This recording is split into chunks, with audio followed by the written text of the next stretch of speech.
मग झालं की नाही गौरीचं पूजन. आमच्याही घरी सुंदर असं गौरीचं पूजन होऊन गणपती बाप्पाची पूजाही झालेली होती. त्यानंतर मी ओसा भरायला घेतला. गौरीला हळद कुंकू वावला आणि ओसा भरला. त्यानंतर गणपती बाप्पालाही दाखवला. त्यानंतर मी गप्प बसते काय, मी पण गेले गौरीची पूजा करायला. हळद कुंकू लावली, स्वतःलाही लावली आणि तिच्या पाया पडले. त्यानंतर आम्ही काकीच्या घरी गेलो. काकीनंही गौरीला खूप अशी सुंदरशी साडी नेसवली होती. मम्मीने तिथे ओसा भरला आणि गणपती बाप्पालाही दाखवला. त्यानंतर मीही गणपती बाप्पाचं दर्शन घेतलं आणि गौरीचंही दर्शन घेतलं. सुंदर अशी गवर होती, छान मस्तपैकी साडी नेसवून अशी छान दिसत होती. त्यानंतर आले घरी येतच काही सर्व मंडळी येऊन बसलेली होती. चाकरमनी मुंबईवरून आलेली होती. आत्या तर काय पोज देऊन फोटो काढत होती. मग किचनमध्ये गेले आणि थोडी मम्मीला मदत केली आणि गणपती बाप्पाला नैवेद्य दाखवला. नैवेद्य दाखवून आम्ही सर्व जेवायला बसलो.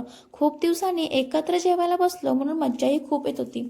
गमती जमती करत कधी टाईम गेला हा समजलाच नाही. जेवण वगैरे झालं आणि मम्मी बोलली फोटो काढ. पण हा आमचा बाबू कुठला मम्मीला फोटो काढायला देतोय. ही आज मम्मीच्या चेहऱ्यावर वेगळाच आनंद. संध्याकाळची बाप्पाची आरती झाली, प्रसाद भेटला, दिवस खूप छान गेला.